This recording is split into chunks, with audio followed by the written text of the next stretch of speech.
ಗೌರವಾನ್ವಿತ ಸಮಾಜ ಸೇವಕರು, ಜನರ ಪರ ಅಭಿವೃದ್ಧಿ ನಾಯಕ ಮಾಜಿ ಶಾಸಕರು ಹಾಗೂ ಮಾಜಿ ಎನ್ಎಲ್ಸಿ ಮತ್ತು ಡಾ ವೈ.ಎ. ನಾರಾಯಣಸ್ವಾಮಿ ರವರು ಕುಟುಂಬ 2ನೇ ಶ್ರಾವಣ ಶನಿವಾರ ಪುಂಗನೂರ್ ಕ್ರಾಸ್ ಬಳಿ ಶನಿಮಹಾತ್ಮ ದೇವಸ್ಥಾನಕ್ಕೆ ಭೇಟಿ.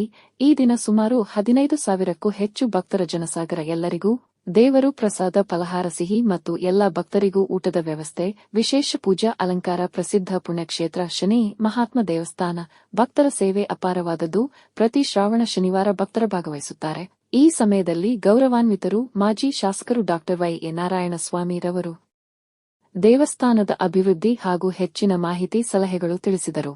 ಅದೇ ರೀತಿ ಈ ಸಮಯದಲ್ಲಿ ದೇವಸ್ಥಾನದ ಗೌರವಾನ್ವಿತ ಆಡಳಿತ ಮಂಡಳಿ, ಎಲ್ಲಾ ಪದಾಧಿಕಾರಿಗಳು ಹಾಗೂ ಕಾರ್ಯದರ್ಶಿ ರವರ ದೇವಸ್ಥಾನದ ಮಹಿಮೆ ಕುರಿತು ಸಲಹೆಗಳು ವಿವರಿಸಿದರೆ, ಈ ಕ್ಷೇತ್ರ ಮುಂದಿನ ದಿನಗಳಲ್ಲಿ ಪವಿತ್ರ ಯಾತ್ರಾ ಸ್ಥಳ, ಜಿಲ್ಲಾ ಮಟ್ಟದಲ್ಲಿ ಮಾದರಿಯಾಗುವ ಕ್ಷೇತ್ರ. ಶನಿ ಮಹಾತ್ಮ ದೇವಸ್ಥಾನ ಪುಂಗನೂರ್ ಕ್ರಾಸ್ ಬಳಿ ವೈಭವ ದೃಶ್ಯಾವಳಿಗಳು ನೋಡಲು ಅತಿ ಶೀಘ್ರದಲ್ಲೇ ಬಯಸುತ್ತಾರೆ ಎಂಬುದಾಗಿ ಗೌರವಾನ್ವಿತರು ಮಾಜಿ ಶಾಸಕರು ವೈ.ಎ. ನಾರಾಯಣಸ್ವಾಮಿ ರವರು ಮತ್ತೊಮ್ಮೆ ತಿಳಿಸಿದರು. ಪ್ರತಿ 4 ಶನಿವಾರ ಬರುವ ಈ ಭಾಗದ ಎಲ್ಲ ಭಕ್ತರು, ಜನಸಾಮಾನ್ಯರು, ಸುತ್ತಮುತ್ತ ಗ್ರಾಮಸ್ಥರು ಎಲ್ಲರಿಗೂ ದೇವರ ಅವರ ಕುಟುಂಬಗಳ ನೆಮ್ಮದಿ, ಸುಖ, ಶಾಂತಿ ದೇವರ ಸದಾ ನೀಡಲೆಂದು ಮಾಜಿ ಎನ್ಎಲ್ಸಿ ವೈ.ಎ. ನಾರಾಯಣಸ್ವಾಮಿ ರವರ ಕುಟುಂಬ ಶುಭ ಕೋರಿದರು. ಆಷಾಢ ಮಾಸ ಕಳೆದು ಶ್ರಾವಣ ಮಾಸ ಪ್ರಾರಂಭ ಆಗಿ 2ನೇ ಶ್ರಾವಣ ಶನಿವಾರ ಬಹಳ ಪವಿತ್ರವಾದ ದಿನ. ನಾವೆಲ್ಲರೂ ಸೇರಿ ಈ ಪುಣ್ಯಕ್ಷೇತ್ರ, ಇತಿಹಾಸ ಪ್ರಸಿದ್ಧ ಪುಣ್ಯಕ್ಷೇತ್ರವಾದಂತಹ ಪುಂಗನೂರು ಕ್ರಾಸಿನ ಶನೇಶ್ವರ ಸ್ವಾಮಿ ದೇವಾಲಯದ ಮುಂದೆ ದೇವರಿಗೆ ನಮಸ್ಕಾರ ಮಾಡಿ ಪ್ರಾರ್ಥನೆ ಸಲ್ಲಿಸಿ ಸರ್ವ ಜನರಿಗೂ ದೇವರು ಒಳ್ಳೇದು ಮಾಡಲಿ ಎನ್ನುವ ಪ್ರಾರ್ಥನೆ ಮಾಡಿ ನಾವೆಲ್ಲ ಸೇರಿದ್ದೇವೆ. ಪುಂಗನೂರು ಕ್ರಾಸ್ನಲ್ಲಿರುವ ಶನೇಶ್ವರ ಸ್ವಾಮಿಗೆ ಬಹಳ ದೊಡ್ಡ ಇತಿಹಾಸ ಇದೆ. ಈ ಭಾಗದ ಜನರು, ಪಕ್ಕದ ರಾಜ್ಯದ ಆಂಧ್ರ ಪ್ರದೇಶದಿಂದ ಸುಮಾರು ಜನ ಭಕ್ತಾದಿಗಳು ಈ ದೇವರ ಮೇಲೆ ನಂಬಿಕೆ ಇಟ್ಟು ವಿಶೇಷವಾಗಿ ದೇವಸ್ಥಾನಕ್ಕೆ ಆಗಮಿಸಿ ದೇವರೆಲ್ರಿಗೂ ಎಲ್ಲ ಆರೋಗ್ಯ, ಐಶ್ವರ್ಯ, ಅಂತಸ್ತು, ನೆಮ್ಮದಿ, ಸುಖ, ಪ್ರೀತಿ, ವಿಶ್ವಾಸ, ನಂಬಿಕೆ ಎಲ್ಲವನ್ನೂ ದೇವರು ಕೊಡ್ಲಿ ಅನ್ನೋ ಪ್ರಾರ್ಥನೆಯನ್ನ ಎಲ್ಲರ ಮುಖಾಂತರ ದೇವ್ರಿಗೆ ಮಾಡಿ, ಎಲ್ಲ ಭಕ್ತಾದಿಗಳಲ್ಲೂ ಒಂದು ಕೊನೆಯ ಮನವಿನಂದು, ಧರ್ಮವನ್ನು ರಕ್ಷಣೆ ಮಾಡಿದ್ರೆ ನಮ್ಮನ್ನು ಧರ್ಮ ರಕ್ಷಣೆ ಮಾಡುತ್ತೆ. ಧರ್ಮೋ ರಕ್ಷಿತ ಅಂತ ಹೇಳ್ತಾರೆ. ಹಾಗಾಗಿ ನಾವೆಲ್ಲರೂ ಸಹ ಧರ್ಮವನ್ನು ಕಾಪಾಡೋಣ. ಆ ಧರ್ಮ ಅನ್ನೋದು ನಮಗೆ ನೆಮ್ಮದಿಯನ್ನು ಕೊಡುವ ಆಚರಣೆ ಪದ್ಧತಿ. ಹಾಗಾಗಿ ಆ ಧರ್ಮದ ಪ್ರತೀಕ ಯಾವುದು ಅಂದ್ರೆ ಈ ಶ್ರೀನಿವಾಸಪುರ ತಾಲೂಕಿನ ಪುಂಗನೂರು ಕ್ರಾಸಿನ ಶನೇಶ್ವರ ಸ್ವಾಮಿ ದೇವಾಲಯ, ಆಂಜನೇಯ ಸ್ವಾಮಿ ದೇವಾಲಯ ಮತ್ತು ಇನ್ನೂ ಹಲವಾರು ದೇವಸ್ಥಾನ ಒಳಗಡೆ ಬರ್ತಾ ಇದೆ. ಹಾಗಾಗಿ ಎಲ್ಲರೂ ಸೇರಿ ಈ ಕಾರ್ಯಕ್ರಮವನ್ನು ಚೆನ್ನಾಗಿ ಮಾಡೋಣ ಮಾತನ್ನು ಆಶೀರ್ವಾದವನ್ನು ಪಡೆದು ಅವರ ಜೀವನವನ್ನ ಸಂಪನ್ನರನ್ನಾಗಿ ಮಾಡ್ಕೊಳ್ತಾ ಇದ್ದಾರೆ. ಈ ಸುಕ್ಷೇತ್ರ ಶನೇಶ್ವರ ಸ್ವಾಮಿ ದೇವಸ್ಥಾನ ಇಡೀ ಕೋಲಾರ ಜಿಲ್ಲೆ, ಚಿಕ್ಕಬಳ್ಳಾಪುರ ಜಿಲ್ಲೆ, ಎರಡೂ ಜಿಲ್ಲೆಗಳಲ್ಲಿ ಎಲ್ಲಿಯೂ ಸೇರಿದಂತ ಭಕ್ತ ಮಹಾಶಯರು, ಭಕ್ತವೃಂದ ಸಾವಿರಾರು ಸಂಖ್ಯೆಯಲ್ಲಿ ಬಂದು ಈ ದೇವಸ್ಥಾನದಲ್ಲಿ ದರ್ಶನ ಮಾಡಿ ಆಶೀರ್ವಾದವನ್ನು ಪಡಿತಾ ಇದ್ದಾರೆ. ನಾವೆಲ್ಲರೂ ಸೇರಿ ಈ ಕ್ಷೇತ್ರದ, ಈ ದೇವಸ್ಥಾನದ ಎಲ್ಲ ಪದಾಧಿಕಾರಿಗಳು, ಭಕ್ತಾದಿಗಳು, ಶ್ರೀನಿವಾಸಪುರದ ಸಮಸ್ತ ಜನತೆ ಮತ್ತೆ ದೈವದಲ್ಲಿ ನಂಬಿಕೆ ಇರೋರೆಲ್ಲರೂ ಸೇರಿ ಈ ಕ್ಷೇತ್ರವನ್ನ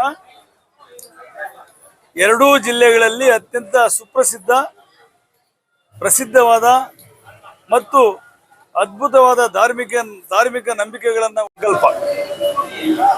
ಅದಕ್ಕಾಗಿಯೇ 50-60 ವರ್ಷಗಳ ಹಿಂದೆ ಪ್ರಾರಂಭ ಆದ ಈ ದೇವಾಲಯವನ್ನ ಈಗ 5-6 ವರ್ಷಗಳ ಹಿಂದೆ ಶುರು ಮಾಡಿ ದೊಡ್ಡ ಪ್ರಮಾಣದಲ್ಲಿ ತಮಿಳುನಾಡಿನ ಶೈಲಿಯ ಬರೀ ಕಲ್ಲಿನ ಕೆತ್ತನೆ ಉಳ್ಳಂತ ಕಲ್ಲಿನಿಂದ ಉಪಯೋಗಿಸಿ, ಸಿಮೆಂಟು, ಸ್ಟೀಲು ಯಾವುದೂ ಉಪಯೋಗಿಸ್ತೀರಾ, ಬರೀ ಕಲ್ಲಿನಲ್ಲೇ ಈ ಅದ್ಭುತವಾದ ದೇವಸ್ಥಾನವನ್ನ, ಬೃಹದಾಕಾರವಾದ ದೇವಸ್ಥಾನವನ್ನ ನಾವೆಲ್ಲರೂ ಸೇರಿ ಕಟ್ತಾ ಇದ್ದೇವೆ. ನಮ್ಮೆಲ್ಲರ ಬಯಕೆ ಮತ್ತು ಆಸೆ ಒಂದೇ. ನಾವೆಲ್ಲರೂ ಹಿಂದೂ ಧರ್ಮದವರು, ಸನಾತನ ಧರ್ಮ ಪದ್ಧತಿಯನ್ನ ಅನುಸರಿಸಿಕೊಂಡು ಬಂದವರು. ನಮಗೆಲ್ರಿಗೂ ದೈವದಲ್ಲಿ ವಿಶೇಷವಾದ ನಂಬಿಕೆ ಇದೆ. ದೇವರನ್ನ ನಂಬ್ಕೊಂಡು ನಾವೆಲ್ಲ ಜೀವನ ಮಾಡ್ತಾ ಇರೋರು. ಹಾಗಾಗಿ ದೇವರಿಗೆ ಒಂದು ಆಲಯವನ್ನು ದೊಡ್ಡದಾಗಿ ಕಟ್ಟಬೇಕು, ಪ್ರಶಾಂತವಾದ ವಾತಾವರಣ ಸೃಷ್ಟಿ ಮಾಡಬೇಕು. ಈ ಭಾಗದಲ್ಲಿ ಯಾತ್ರಾ ಸ್ಥಳವನ್ನ ನಾವು ನಮಸ್ಕಾರ ಸರ್. ಈ ಕ್ಷೇತ್ರ ಶಂಭಾಪುರ ದೇವಸ್ಥಾನ ಇದೆ, ಕಲ್ಲಿನ ಒಂದು ದೇವಸ್ಥಾನ ಅಂತ ಇದ್ರಲ್ಲ. ಈಗಾಗಲೇ ಸುಮಾರು ಮಹಾನಂದಿ, ನಂದಿ ಬೆಟ್ಟ ಯಾವ ಕ್ಷೇತ್ರ ಇದೆಯೋ ಈ ಶ್ರೀನಿವಾಸಪುರ, ಈ ಶ್ರೀನಿವಾಸಪುರ ದೇವಸ್ಥಾನ ಒಂದು ಮಾದರಿ ಕ್ಷೇತ್ರ, ಒಂದು ಪುಣ್ಯಕ್ಷೇತ್ರ ಮಾಡೋದ್ರಲ್ಲಿ ತಮ್ಮ ಯಾವ ರೀತಿಯ ಅಭಿಪ್ರಾಯ ಮುಂದಿದೆ? ನಾನು ಆವಾಗಲೇ ಹೇಳಿದೆ, ಎರಡೂ ಜಿಲ್ಲೆಗಳಲ್ಲಿ ಯಾವುದಾದ್ರೂ ಬರೀ ಕಲ್ಲಿನಿಂದ ಇತ್ತೀಚಿನ ದಿನಗಳಲ್ಲಿ 50 ವರ್ಷಗಳಿಂದ ಈಚೆಗೆ, ನಾನು ಹಿಂದಿನ ದಿನಗಳು ಹೇಳಕ್ ಹೋಗಲ್ಲ, 50 ವರ್ಷಗಳ ಹಿಂದೆ ಈಚೆಗೆ ಯಾವುದಾದ್ರೂ ದೇವಸ್ಥಾನ ಬರೀ ಕಲ್ಲಿನ ಕೆತ್ತನೆ ಉಳ್ಳ ಕಲ್ಲಿನಿಂದ ಮಾಡ್ತಾ ಇರುವ ಏಕೈಕ ದೇವಸ್ಥಾನ ಅಂದ್ರೆ, ಬೃಹದಾಕಾರವಾದ ದೇವಸ್ಥಾನ ಅಂದ್ರೆ ಅದು ಪುಂಗನೂರು ಕ್ರಾಸಿನಲ್ಲಿ ಶನೇಶ್ವರ ಸ್ವಾಮಿ ದೇವಸ್ಥಾನ. ಬಹುಶಃ ಇಂಥ ದೊಡ್ಡ ದೇವಸ್ಥಾನ ಯಾರು ಕಟ್ಟಲಿಕ್ಕೆ ಸಾಧ್ಯ ಇಲ್ಲ. ಇದರ ಬಜೆಟ್ ಒಂದು 20-25 ಕೋಟಿ ರೂಪಾಯಿ ಬಜೆಟ್ ಇದು. ಹಾಗಾಗಿ ನಾನು ಆವಾಗಲೇ ಹೇಳಿದ್ದು, ಇದು ಸಿಮೆಂಟು ಸ್ಟೀಲು ಏನು ಉಪಯೋಗಿಸ್ಕೊಳ್ತೀರಾ, ಬರೀ ಕಲ್ಲಿನಿಂದ ಕಲ್ಲು ಕೆತ್ತನೆ ಮಾಡಿ ತಂಜಾವೂರು ಶೈಲಿಯಲ್ಲಿ, ತಮಿಳುನಾಡು ದ್ರಾವಿಡ ಶೈಲಿಯಲ್ಲಿ ಈ ದೇವಸ್ಥಾನವನ್ನು ಅದ್ಭುತವಾಗಿ ಕಟ್ತಾ ಇದ್ದೇವೆ. ನೀವು ಕೈ ಜೋಡಿಸಿ ಎಲ್ಲರೂ ಸೇರಿ ಒಟ್ಟಾಗಿ ಈ ದೇವಸ್ಥಾನವನ್ನ ಇಡೀ 2 ಜಿಲ್ಲೆಗಳ ಎಷ್ಟೋ ಸಾವಿರಾರು ಜನ ಭಕ್ತಾದಿಗಳು ಉತ್ತರ ಕರ್ನಾಟಕದಿಂದ ಬೇರೆ ಬೇರೆ ಜಿಲ್ಲೆಗಳಿಂದ ಕಾಲ್ನಡಿಗೆಯಲ್ಲಿ ತಿರುಪತಿಗೆ ಹೋಗ್ತಾರೆ. ಆ ತಿರುಪತಿಗೆ ಹೋಗೋ ಜನರನ್ನೆಲ್ಲರನ್ನು ಚಿಂತಾಮಣಿಯಿಂದ ಈ ಒಂದು ಮಾರ್ಗವಾಗಿ ಪುಂಗನೂರು ರೋಡಲ್ಲಿ ತಿರುಪತಿಗೆ ಹೋಗೋ ರೀತಿಯಲ್ಲಿ ಒಂದು ಸರ್ಕ್ಯೂಟ್ ಅನ್ನ ಮಾಡಬೇಕು ಅಂತ ಆಸೆನೂ ಇದೆ. ಹಾಗಾಗಿ ನಾನೆಲ್ಲ ಭಕ್ತ ಮಹಾಶಯಲ್ಲಿ ವಿನಂತಿ ಮಾಡ್ತಾ ಇದ್ದೇನೆ, ಈ ದೇವಸ್ಥಾನ ಭಕ್ತರ ದೇವಸ್ಥಾನ, ನಿಮ್ಮೆಲ್ಲರ ದೇವಸ್ಥಾನ, ನಮ್ಮೆಲ್ಲರ ದೇವಸ್ಥಾನ. ನಾವೆಲ್ಲರೂ ಸೇರಿ ಉದಾರವಾಗಿ ನಡ್ಕೊಂಡು ದಾನ ಧರ್ಮಗಳನ್ನು ಮಾಡಿ ಸಹಾಯವನ್ನು ಮಾಡಿ ಈ ದೇವಸ್ಥಾನವನ್ನು ಸಂಪೂರ್ಣವಾಗಿ ಸುಸಜ್ಜಿತವಾಗಿ ಅದ್ಭುತವಾಗಿ ಕಟ್ಟುವುದಕ್ಕೆ ಎಲ್ಲರೂ ಸಹಾಯ ಮಾಡಬೇಕು ಅನ್ನೋ ಮನವಿಯನ್ನ, ಜೊತೆಗೆ ಈ ದೇವಸ್ಥಾನದ ವಾಸ್ತು ಬಹಳ ಚೆನ್ನಾಗಿದೆ. ದಿನೇ ದಿನೇ ಭಕ್ತಾದಿಗಳ ಸಂಖ್ಯೆ ಜಾಸ್ತಿ ಆಗ್ತಾ ಇದೆ. ಈ ಶ್ರಾವಣ ಮಾಸ ಶನಿವಾರಗಳಲ್ಲಿ ಸಾವಿರಾರು ಜನ, ವಾರಕ್ಕೆ ಸಾವಿರಾರು ಜನ ಬರ್ತಾರೆ. ಕಾರ್ತಿಕ ಸೋಮವಾರಗಳಲ್ಲಿ ಬರ್ತಾರೆ, ದ್ಯಾವರುಗಳು ಮಾಡ್ಕೊಳ್ತಾರೆ. ಇವರೆಲ್ರಿಗೂ ಮೂಲಭೂತ ಸೌಕರ್ಯಗಳನ್ನು ಕಲಿಸ್ಬೇಕು ಅಂತ ಆಸೆ ಇದೆ. ಜೊತೆಗೆ ಇದನ್ನ ಟೂರಿಸಂ ಸೆಂಟರ್ ಮಾಡಬೇಕು ಅಂತ ಆಸೆ ಇದೆ. ಹಾಗೆ ಎಲ್ಲ ಬಹಳಷ್ಟು ದೊಡ್ಡ ಪ್ರಮಾಣದ ಯೋಜನೆಗಳು ಹಾಕೊಂಡಿದ್ದೇವೆ. ನಾವೆಲ್ಲರೂ ಸೇರಿ ಈ ಕಾರ್ಯಕ್ರಮ ಮಾಡೋಣ, ಈ ದೇವಸ್ಥಾನ ಸಂಪೂರ್ಣ ಮಾಡೋಣ. ಭಕ್ತಾದಿಗಳಿಗೆ ನೆಮ್ಮದಿಯಿಂದ ಖುಷಿಯಾಗಿ ದೇವಸ್ಥಾನದಲ್ಲಿ ಬಂದು ಪೂಜೆ ಮಾಡಿಸಿ ನೆಲದಲ್ಲಿ ಕೂತ್ಕೊಂಡು ಪ್ರಶಾಂತವಾದ ವಾತಾವರಣದ ಧ್ಯಾನ ಮಾಡಿ ಹೋಗುವಷ್ಟು ವಾತಾವರಣವನ್ನು ಸೃಷ್ಟಿ ಮಾಡೋಣ ಅನ್ನೋ ಮಾತನ್ನು ಎಲ್ಲರೂ ನಿವೇದನೆ ಮಾಡ್ಕೊಳ್ತಾ ಇದ್ದೇನೆ. ಇವತ್ತಂತೂ ಅದ್ಭುತವಾಗಿ ಬೆಳಗಿಂದ 6 ಗಂಟೆಗೆ ಶುರುವಾಗಿದ್ದ ಕ್ಯೂ ಇನ್ನ ಕಡಿಮೆ ಆಗಲಿಲ್ಲ. ಸಾಯಂಕಾಲ ತನಕ ಇದೇ ರೀತಿ ಮುಂದುವರಿತದೆ. ನಾವೆಲ್ಲರೂ ಸೇರಿ ದೇವರಲ್ಲಿ ಮತ್ತೆ ಪ್ರಾರ್ಥನೆ ಮಾಡೋಣ. ದೇವರು ಎಲ್ರಿಗೂ ಮಳೆ ಬರಲಿ, ಈ ಸಲ ಮಳೆ ಬೆಳೆ ಆಗಲಿ, ರೈತ ಉದ್ಧಾರ ಆಗಲಿ, ರೈತರ ಜೋಬನ್ನು ತುಂಬಿಸುವ ಆ ಮಳೆ ದೇವರು, ಈ ನಮ್ಮ ದೇವರ ಒಂದು ಆಶೀರ್ವಾದದಿಂದ ಮಳೆ ಬರಲಿ ಅನ್ನೋ ಪ್ರಾರ್ಥನೆ ಪ್ರಾಯವಾಗಿ ನೋಡುವ ಕಾಲ ಬರಲಿ ಅನ್ನೋ ಮಾತನ್ನು ಹೇಳಕ್ಕೆ ಇಷ್ಟಪಡ್ತಾ ಇದ್ದೀನಿ. ಜನರಲ್ಲಿ ಕೂಗು ನಮ್ಮ ಒಂದು ಮುಂದೆ ಬಂದು ಈ ಸೇವೆಗೆ ಸಹಕಾರ ತಂದ ಈ ವ್ಯಾಪ್ತಿ ಪುಂಗನೂರು ಎಲ್ಲ ಭಕ್ತಾದಿಗಳ ಗ್ರಾಮಗಳ ಒಂದು ಸಹಕಾರ ಇದೆಯಲ್ಲ, ಮುಂಬರುವ ದಿನಗಳಲ್ಲಿ ಈ ಒಂದು ಪುಂಗನೂರು ಕ್ರಾಸಲ್ಲಿ ಉದ್ಯಾನವನ ಆಗೋದು, ವಿವಿಧ ರೀತಿಯಲ್ಲಿ ಜನರ ಸಂಭ್ರಮ ಆಚರಣೆ ಯಾವ ರೀತಿ ತಮ್ಮ ಒಂದು ಆಡಳಿತ ಮಾಡ್ತಾರೆ. ನಾನು ಆ ದೇವರು ಅವರ ಆಲಯವನ್ನು ಕಟ್ಟಿಸಿಕೊಳ್ಳುವುದಕ್ಕೆ ನಮಗೆ ಅವಕಾಶ ಕೊಟ್ಟಿರುವುದೇ ನಮ್ಮ ಪೂರ್ವ ಜನ್ಮದ ಫಲ ಅಂತ ಭಾವಿಸ್ತಾ ಇದ್ದೇನೆ. ನಮ್ಮ ತಂದೆ ತಾಯಿ ಮಾಡಿದ ಒಳ್ಳೆಯ ಒಂದು ಪ್ರಾರ್ಥನೆಯಿಂದ ಆ ದೇವರು ನಮಗೆ ಅವಕಾಶ ಕೊಟ್ಟಿದ್ದಾರೆ. ಇದು ನನ್ನ ಜೀವನದಲ್ಲಿ ಅತ್ಯಂತ ಶ್ರೇಷ್ಠವಾದ ಕೆಲಸ ಅಂತ ಭಾವಿಸಿ ಈ ಕೆಲಸವನ್ನು ನಾವು ಕೈಗೆತ್ತಿಕೊಂಡಿದ್ದೇವೆ. ನನಗನ್ಸುತ್ತೆ ಈ ಕ್ಷೇತ್ರ ದೇವಸ್ಥಾನ ಕಂಪ್ಲೀಟ್ ಆದಮೇಲೆ, ಇದು ಕಾಂಪೌಂಡ್ ಕಟ್ಟಿದ ಮೇಲೆ, ಗೋಪುರಗಳು ಕಟ್ಟಿದ ಮೇಲೆ ಬಹುಶಃ ಈ ದೇವಸ್ಥಾನದಲ್ಲಿ ನಾವು ಹೇಳುವ ಅವಶ್ಯಕತೆ ಇಲ್ಲ. ಈ ಒಂದು ಯಾತ್ರಾ ಸ್ಥಳ ತನ್ನಿಂದ ತಾನಾಗೇ ಬೆಳೆದು ಇಡೀ 2 ಜಿಲ್ಲೆಯಲ್ಲ, ಇನ್ನು ಬೇರೆ ಬೇರೆ ಆಂಧ್ರದ ಪಕ್ಕದ ಜಿಲ್ಲೆಗಳಿಗೂ ಪ್ರಸರಿಸಿ ಬಹಳ ದೊಡ್ಡ ಪ್ರಮಾಣದಲ್ಲಿ ಧಾರ್ಮಿಕ ಕೇಂದ್ರ ಆಗುತ್ತೆ ಅನ್ನೋ ವಿಶ್ವಾಸ ನನಗಿದೆ. 100ಕ್ಕೆ 100 ಭಾಗ ಇನ್ನು 10, 15, 20 ವರ್ಷಗಳಲ್ಲಿ ಈ ಪುಂಗನೂರು ಕಾಸಿನ ದೇವಸ್ಥಾನದ ಮಹಿಮೆ, ಮಹತ್ವ, ವಿಚಾರ ಮತ್ತು ಧಾರ್ಮಿಕ ವ್ಯವಸ್ಥೆ ಎಲ್ಲರನ್ನೂ ಚಕಿತಗೊಳಿಸದೆ ಇರುವುದಿಲ್ಲ ಅನ್ನೋ ಮಾತನ್ನ ಹೇಳಿಕ್ಕೆ ಇಷ್ಟಪಡ್ತಾ ಇದ್ದೀನಿ. ದೇವಾಲಯದ 40 ವರ್ಷಗಳಿಂದ ಕಾರ್ಯದರ್ಶಿಯಾಗಿ ಉದಾರ ಸೇವೆ ಸಲ್ಲಿಸ್ತಾ ಇರ್ತೇನೆ. ಇದಕ್ಕೆ ಸಹಕರಿಸಿದ ಎಲ್ಲಾ ಮಹನೀಯರುಗಳಿಗೂ, ದಾನಿಗಳಿಗೂ, ಭಕ್ತಾದಿಗಳಿಗೂ ನನ್ನ ಶಿರಷ್ಟಾಂಗ ನಮಸ್ಕಾರಗಳು.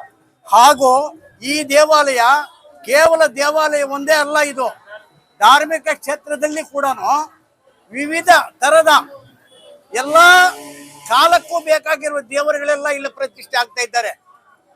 ಒಬ್ಬರು ವಿನಾಯಕ, ಇನ್ನೊಬ್ಬರು ಸುಬ್ರಹ್ಮಣ್ಯ, ಇನ್ನೊಬ್ಬರು ಜ್ಯೇಷ್ಠಾದೇವಿ, ಇನ್ನೊಬ್ಬರು ಶನೇಶ್ವರ ಸ್ವಾಮಿ, ಇನ್ನೊಬ್ಬರು ಈಶ್ವರ ಪಾರ್ವತಿ, ಮಹಾವಿಷ್ಣು ಮಹಾಲಕ್ಷ್ಮಿ, ಸೂರ್ಯದೇವ, ದಕ್ಷಿಣಾಮೂರ್ತಿ, ನವಗ್ರಹಗಳು, ಈ ರೀತಿಯಾದ ಎಲ್ಲಾ ಕಾಲಕ್ಕೂ ಬೇಕಾಗಿರ್ತಕ್ಕಂಥ ದೇವರ ಪೂಜೆಗಳಿಗೆ ಅವಶ್ಯಕವಿರುವ ನಮ್ಮ ಹಿಂದೂ ಸಂಪ್ರದಾಯ ಪ್ರಕಾರ ಎಲ್ಲಾ ಕಾಲಕ್ಕೂ ಇಲ್ಲಿ ಪೂಜೆ ಪುರಸ್ಕಾರಗಳನ್ನು ನಡೆಸುವುದಕ್ಕೂ ಬೇಕಾದ ದೇವರುಗಳನ್ನು ಈ ಸನ್ನಿಧಿ ನಿರ್ಮಾಣವಾಗ್ತಾ ಇದೆ. ಈ ನಿರ್ಮಾಣಕ್ಕಾಗಿ ಸಹಕರಿಸಿದ ಎಲ್ಲಾ ಮಹನೀಯರುಗಳು ಧನ್ಯವಾದಗಳು. ಹಾಗೂ ಇದು ಎಲ್ಲ ತಾಲ್ಲೂಕಿನ ಹೊಂದಿಕೊಂಡು ಬರುವ ಹೋಗೋರಿಗೆಲ್ಲ ತುಂಬಾ ಅನುಕೂಲವಾಗಿರ್ತಕ್ಕಂಥ ಪ್ಲೇಸ್ ಇದು. ಬಸ್ ಸೌಕರ್ಯ ತುಂಬಾ ಚೆನ್ನಾಗಿದೆ. ಅದರಲ್ಲಿ ಇವಾಗ ಒಂದೊಂದು ದಿವಸಕ್ಕೂ ಒಂದೊಂದು ತರ ಜನ ಅವರವರ ಮನಸ್ಫೂರ್ತಿಯಾಗಿ ಬಂದು ಇಲ್ಲಿ ಸೇವೆ ಸಲ್ಲಿಸುವುದಕ್ಕೆ ಉತ್ತೀರ್ಣರಾಗಿದ್ದಾರೆ. ಇವಾಗ 51 ವರ್ಷ ಆಯ್ತು ಈ ದೇವಸ್ಥಾನ ಪ್ರಾರಂಭವಾಗಿ. 75ನೇ ಇವಾಗ ಒಂದು ಶ್ರಾವಣ ವಾಸಕ್ಕೆ 15,000 ಜನ ಬರ್ತಾರೆ ಒಂದೊಂದು ವಾರಕ್ಕೆ. ಈ ಪ್ರಕಾರ 60,000 ಜನ ಪ್ರತಿ ವರ್ಷ ಇಲ್ಲಿ ದೇವರ ದರ್ಶನ ಮಾಡಿ ಅನೇಕ ವಿಧವಾದಂಥ ಒಂದು ದೇವರ ವಿವಿಧ ರೀತಿಯ ಅಲಂಕಾರಗಳನ್ನು ಮಾಡಿಸಿ, ವಿಶೇಷವಾಗಿರ್ತಕ್ಕಂಥ ಪ್ರಸಾದಗಳನ್ನು ಮಾಡಿಸಿ, ಎಲ್ಲರಿಗೂ ಸೌಕರ್ಯವನ್ನು ಮಾಡಿಸಿ, ತುಂಬ ಅಚ್ಚುಕಟ್ಟಾಗಿ ಭಕ್ತಿಪೂರ್ವಕವಾಗಿ ಎಲ್ಲ ಸುತ್ತಮುತ್ತಲಿನ ಗ್ರಾಮಸ್ಥರು ಎಲ್ಲರೂ ಸೇರಿ ಆನಂದಭರಿತವಾಗಿ ಬಂದವರಿಗೆ ಅನುಕೂಲ ಮಾಡಿಕೊಳ್ಳುವುದಕ್ಕೆ ನಾವು ಸಿದ್ಧವಾಗಿರ್ತೇವೆ. ತಮ್ಮಲ್ಲಿ ಏನಾದರೂ ಹೆಚ್ಚು ಕಡಿಮೆ ಇದ್ದರೆ ತಾವು ದಯವಿಟ್ಟು ತಮಗೆ ತಿಳಿಸಿ, ನಾವು ಅದನ್ನು ತಿದ್ದುಕೊಳ್ತೀವಿ. ದಯವಿಟ್ಟು ಇದೇ ಪ್ರಕಾರ ಮುಂದೆ ದೇವರು ನಮ್ಮನ್ನೆಲ್ಲರನ್ನು ಅಭಿವೃದ್ಧಿ ಮಾಡಲಿ ಅಂತ ಹೇಳಿ ಬೇಡ್ಕೊಳ್ತೀನಿ.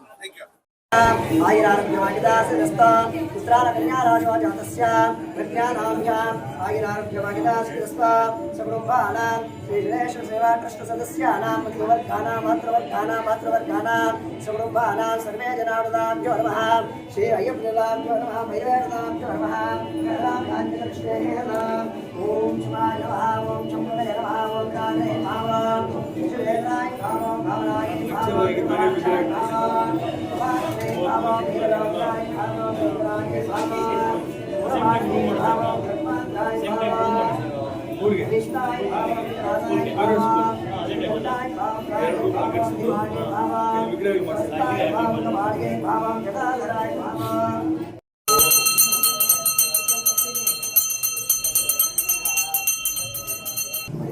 पुष्पाणि समर्पयामि.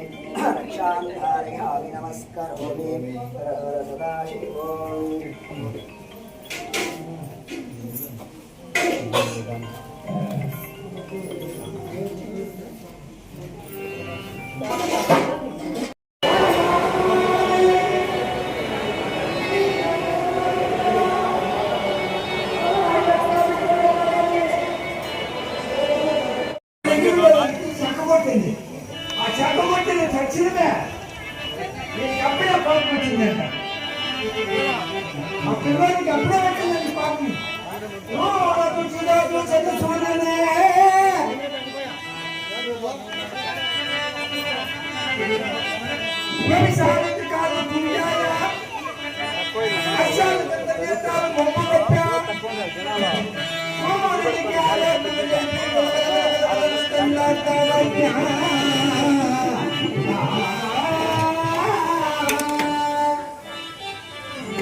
చూడండి, ప్రతి ఒక్క ఇంట్లోనే ఉంటారు. ఇల్లు యాడుంటారు? ఇల్లు నాకు వాస్తు తెలుసు, నేను వాస్తు దగ్గర కూడా పోతాను. సూర్యుడు అనే గ్రహము మన ఇంట్లో ఈశాన్య మూలలో ఉంటాడు. అక్కడ సూర్యుడు ఉంటాడు. అశ్విని ఈశాన్య దేవుడు ఉంటాడు. ఇంకా సూర్యుడు దక్షిణాలలో ఉంటే నిన్నలో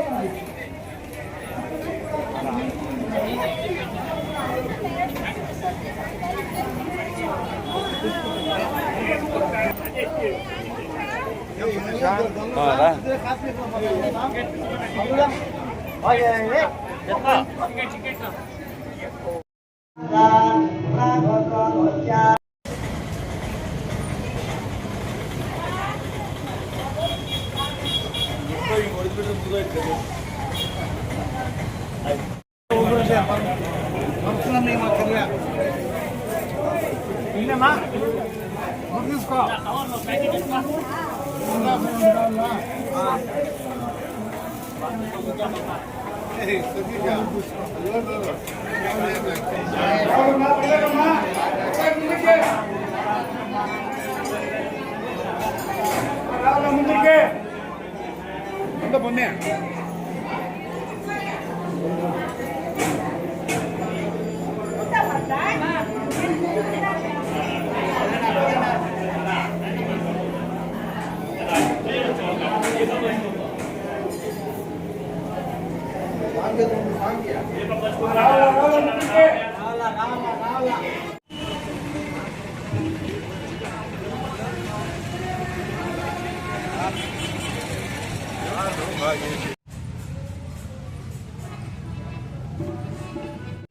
ఊరిందా